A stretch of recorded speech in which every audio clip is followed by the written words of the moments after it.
رقیہ بیٹا؟ ہاں جی بھائی، وہ مجھ سے میری سسٹر معافی مانگنا چاہ رہی تھی. میں کہہ رہی ہوں کہ کس بارے میں آپ معافی مانگنا چاہ رہی ہو؟ تو جب اس نے کون کس سے معافی مانگنا چاہ رہے ہیں؟ میری سسٹر، میری بہن چھوٹی. اچھا. تو وہ کہہ رہی ہے کہ میں نے آپ پہ نا بہت زیادہ تعویذ کروائے ہیں. میں نے کہا کیوں آپ نے کروائے ہیں، کیوں کس لیے معافی مانگ رہی ہو؟ تو کہنے بڑا رو رو کے اس نے مجھ سے کہا کہ خدا کے واسطے مجھے معاف کر دو، میں نے کسی عیسائی سے نا آپ کے لیے تعویذ کرایا کہ آپ سعودیہ میں ہو، آپ کے بیٹے ہیں، آپ وہاں بہت خوشحال ہو، میں تم سے حسد کرتی تھی بہت زیادہ. تو اس نے کہا کہ میں نے 70,000 3 مرتبہ اس کو دے کے تو تمہارے لیے تعویذ کرایا کہ تم اجڑ کے وقت.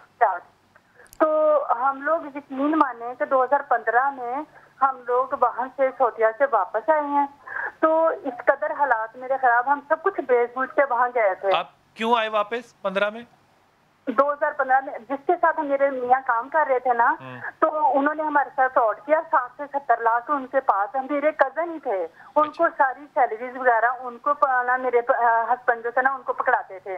جب انہوں نے حساب کیا کہ ہمارے پیسے واپس دے دیں تو وہ صاف مکر گئے کہ ہمارے پاس پیسے ہے ہی نہیں ہے، میں نے دینے ہی نہیں ہے. اس نے ہمیں یعنی کہ بالکل ایسے سڑک پہ لا کے کھڑا کر دیا.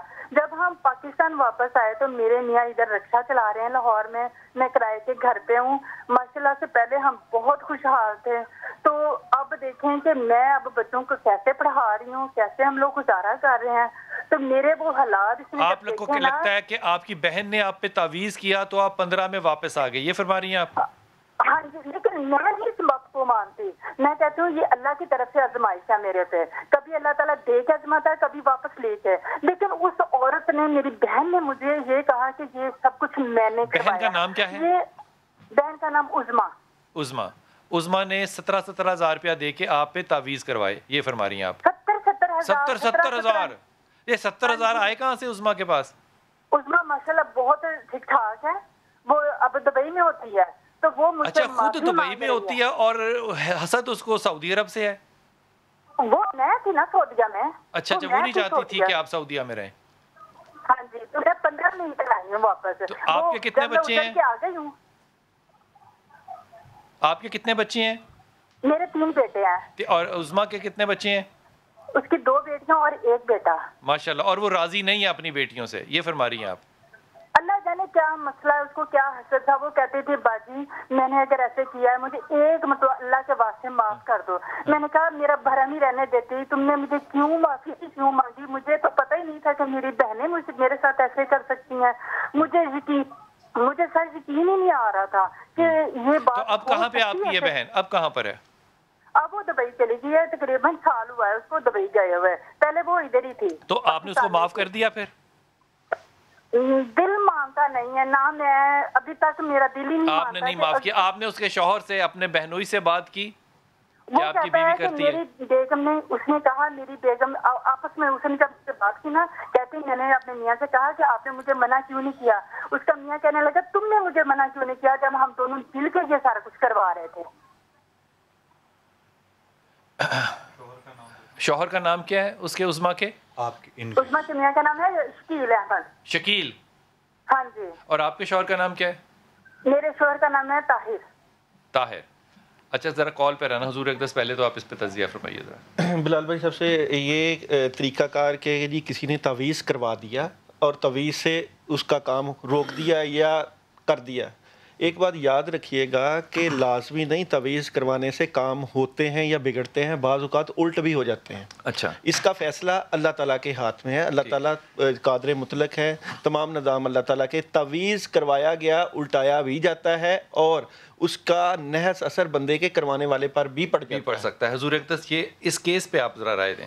جی اس کیس میں میری رائے ہے کہ بے شک وہ ان پر جادو وغیرہ کراتے رہے ہیں، لیکن میرے علم کے مطابق جادو کے اثرات نہ اس پر ہیں نہ اس کے شوہر پر ہیں. یہ ان کے ساتھ، ان کے شوہر کے نام کے ساتھ جو میں نے حساب کیا ہے وہ ان کے ساتھ بیڈ لک ہے، اور اس کے شوہر کے اکثر نقصانات ہوتے ہی رہتے ہیں. یعنی کہ یہ 2015 سے بھی پہلے. جی بسم اللہ الرحمن الرحیم. دیکھیں جادو اور ٹونے سے واقعی حادثات ہونا شروع ہو جاتے ہیں، انسان کے ارد گرد حادثات ہونا شروع ہو جاتے ہیں، قلبی کیفیات بدل جاتی ہیں. بے شک وہ اللہ کی آزمائش ہوتا ہے لیکن ہونا شروع ہو جاتے ہیں. تو اس لیے اگر یہ ان کے ساتھ معاملہ ہو میں اور آزمائش اللہ کی ہو.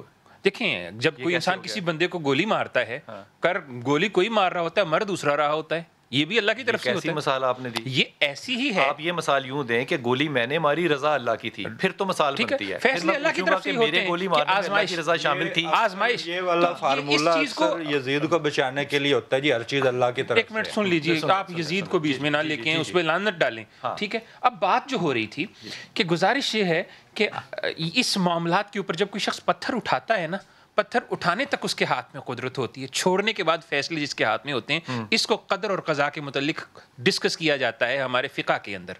تو یہ معاملات یہاں پہ ابھی فوراً ڈسکس, صرف ایک جملے میں کہ اس نے علم کیا ہے. ادب کے ساتھ فقہ ہوتا ہے لا کے اندر فلسفی کبھی نہیں ڈسکس ہوتی. منطق ہے نا یہ ہماری, یہ منطق نہیں ہے, یہ منطق ہے حضرت, یہ فلسفہ ہے. دنیا کے سارے فلسفے منطق سے جنم لیتے ہیں. منطق کے استخراج اور استقراری نہ کرو نا, یہ بحث جب تک نہیں ہوگی تب تک فلسفہ جنم نہیں لے سکتا. فلسفے میں کون سی منطق ہوتی ہے؟ فلسفے کے بغیر الفاظ, منطق کے بغیر الفاظ ترتیب ہی نہیں پا سکتے. لا سے بھی کوئی تعلق نہیں ہوتا. الفاظ ہوں گے تو بحث ہوگی, بحث ہوگی تو فلسفہ ہوگا. میں آپا سے بھی لے لوں رائے اس پہ. جی آپا, آپ نے بھی یہ مقدمہ سنا, آپ اس پہ رائے دیجئے گا. پروین آپا. ہاں, ان کو چاہیے کہ ایک دوسرے سے لڑائی نہ کریں, اپنے اللہ کے آگے جھکیں اور اپنے کاموں کے لیے اللہ سے دعا کریں. ایک دوسرے پہ الزام تراشی نہ کریں, یہ گناہ ہے, کیونکہ اللہ ہی سارے کام کرتا ہے. مجھے دے رہی ہیں یا اس کو دے رہی ہیں؟ جو کس کو رائے دے رہی ہیں؟ جو دونوں لڑ رہے ہیں. لڑائی نہ کریں, جو لڑتے ہیں ان کو کہہ رہی ہیں. تو سارے ہی لڑتے ہیں میاں بیوی, کون سے نہیں لڑتے؟ نہیں, تو ان کو چاہیے نا آپس میں ایک دوسرے سے محبت کریں گے تو بچے ہوں گے نا. ویسے کیسے ہوں گے پھر بچے؟ لڑائی میں تو صحیح بات ہے نا, صحیح بات, غصہ ہو جائے گا. اچھا, یہ بڑے ادب کے ساتھ اور بڑی عاجزی کے ساتھ ہیں. میں بچے آپ سے بات کر رہا ہوں, یہ جو جن کا شوہر طاہر ہے اور رقیہ جن کا شوہر جو ہے وہ شکیل ہے, یہ آپ دونوں کو پتہ ہے کہ آپ دونوں کے شوہر آپ کے نوکر ہیں. معافی کے ساتھ اور بڑے ادب کے ساتھ کہہ رہا ہوں, کیونکہ آپ نے بہت بڑی ایک تہمت لگائی ہے. دونوں کے نوکر ہیں, ان دونوں کے اندر اتنی جرت نہیں ہے کہ وہ آپ کے آگے کھڑے ہو سکے قطعی طور پہ. آپ کا شوہر اس لیے واپس آیا کیونکہ وہ کاروباری آدمی ہے ہی نہیں. اس سے گپیں جتنی مرضی سن لو, اس کا کیا تعلق ہے کاروبار سے؟ آج اس کو وہ ریڑھی لگا کے دکھائے مجھے کھیروں کی, وہ ریڑھی پہ نہیں بیچ سکتا کچھ, رکشا چلا رہا ہے, بس شکر ادا کریں. نہ اس میں جادو, نہ اس کے اندر ٹونا. اور شکیل جو کہہ رہا ہے وہ بالکل جھوٹ بول رہے ہیں, ایبسلیوٹلی. دونوں پارٹیوں میں سے ایک پارٹی ایبسلیوٹلی تہمت پر ہے کہ یہ کام عمل میں ہوا بھی ہے.